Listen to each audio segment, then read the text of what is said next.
મહિલા દિવસ નિમિત્તે અમદાવાદ સિટી પોલીસ દ્વારા woman bike rally. Ahmedabad city police દ્વારા ઇન્ટરનેશનલ વિમેન્સ ડે નિમિત્તે મહિલાઓમાં જાગૃતિ અને સશક્તિકરણનો સંદેશ આપવા વુમન બાઇક રેલીનું આયોજન કરવામાં આવ્યું.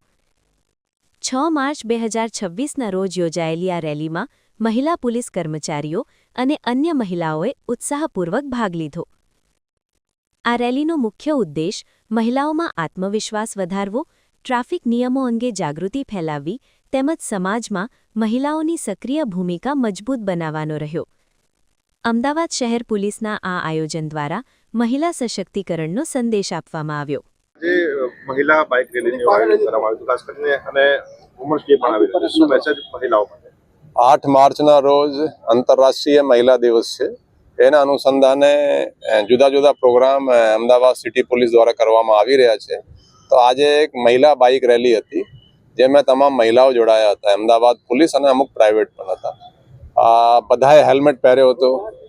સાથે જે બે રાઇડર સાથે જે પ્લેન રાઇડર છે એને પણ હેલ્મેટ પહેર્યા હતા અને જુદા જુદા સ્લોગનો એની સાથે લેતા હતા કે બધા ટ્રાફિકના નિયમોનું પાલન કરવાનું, હેલ્મેટ પહેરવાનું, સીટ બેલ્ટ નાખવાનું, એટલા જુદા જુદા આ બધા બેનર્સ પણ હતા.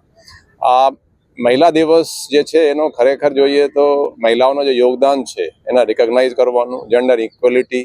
આજે જુઓ તો મહિલાઓ બધી જ ક્ષેત્રોમાં વ્યવસ્થિત રીતે કામ કરી રહી છે. પુલિસમાં ટોપ મોસ્ટ ડીજી પણ મહિલા રહી ચૂકી છે. આપણે અહીંયા પણ કોન્સ્ટેબલથી લઈને થાના અમલદાર, એસીપી, ડીસીપી, એડિશનલ કમિશનર તમામ હોદ્દાઓ ઉપર છે અને એ લોકો બહુ વ્યવસ્થિત રીતે કામગીરી કરી રહ્યા છે.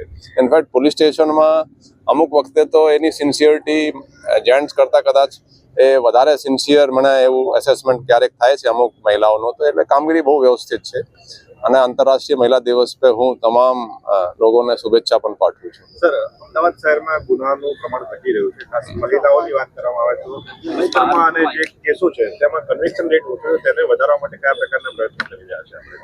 નહીં, ક્રાઇમ તો અમદાવાદમાં આંકડા જોઈએ તો ધીરે ધીરે ઓછું થઈ રહ્યું છે. મહિલાઓને લાગતા ક્રાઇમ પણ ઓછું થઈ રહ્યું છે.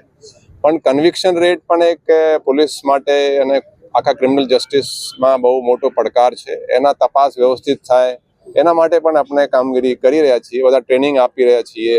ટ્રેનિંગ માટેના સાયબર ક્રાઇમની પણ ટ્રેનિંગ જે હોય છે એ પણ આપી રહ્યા છીએ. તો એના હોપફુલી કન્વિક્શન રેટમાં ઇમ્પ્રુવમેન્ટ થશે. Thank you sir.